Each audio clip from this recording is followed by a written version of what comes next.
Pozdravljeni.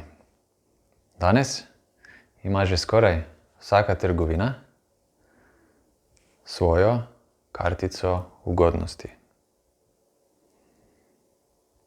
Že skoraj nemogoče je najti neko trgovino, ki tega ne bi imela.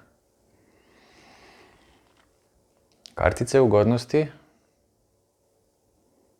so seveda mamljive, ker nam omogočajo da na koncu plačamo za nek odstotek nižji račun. Torej, pridemo ceneje skozi. In kdo ne bi si želel tega?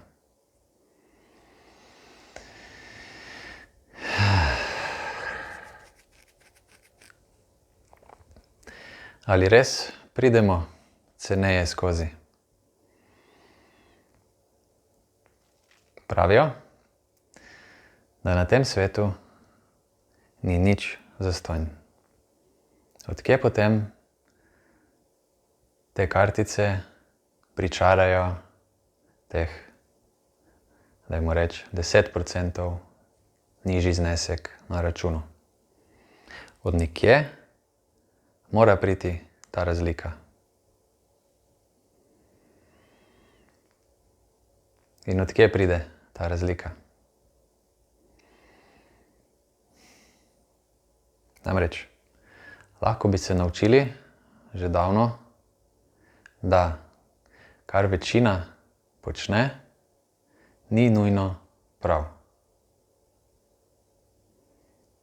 Ker Einstein, Tesla in taki znani posebneži, ki so pripomogli k razvoju sveta, niso predstavljali večine. Tako da že tukaj bi lahko zasvetila lučka, nek alarm. Aha, večina ima te kartice. Ali je res to početje pametno? Iz stališča financ bi morda lahko rekli, ok, toliko ceneje je, toliko lepše pridem skozi. Zdaj pa, če se vrnemo na vprašanje, kje pride ta razlika, teh 10%? Nekje mora priti, ker namreč nič ni zastonj na tem svetu.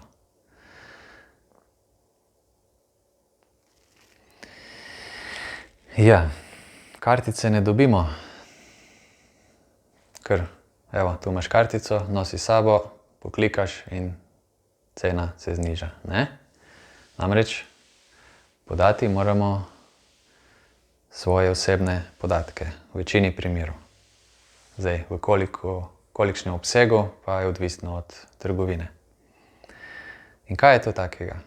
Ja, dejansko smo del sebe dali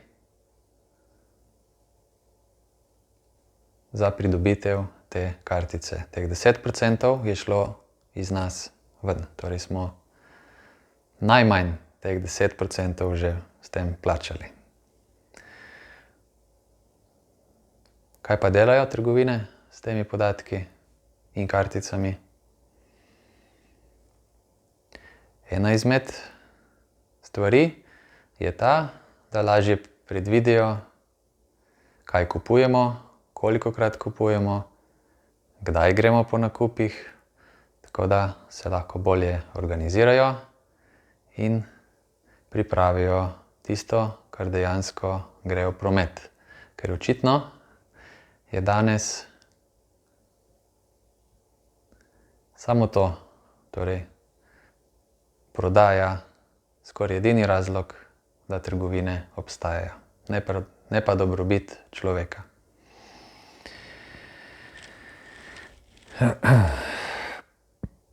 S tem, ko se strinjamo, da dobimo to kartico, smo podobni večini in ne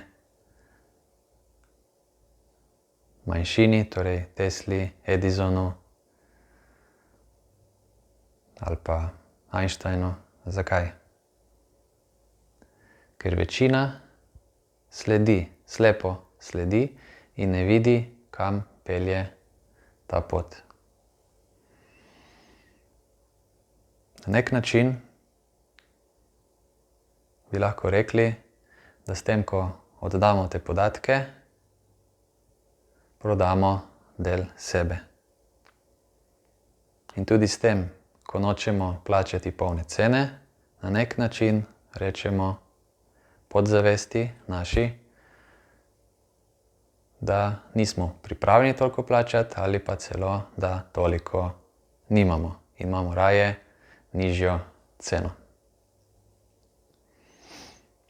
Ampak teh kartic je danes že malo morje in vedno več ljudi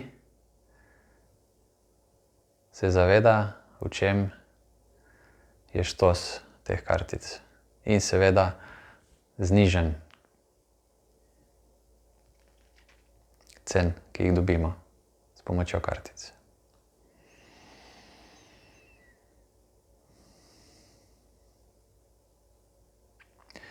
Naše notranje stvari so najdragocenejše in je nespametno jih kar talati drugim za malo nižjo ceno, ker s tem si več sebi škodujemo, kot dejansko pridobimo s tistim malo nižjim računom. Hvala.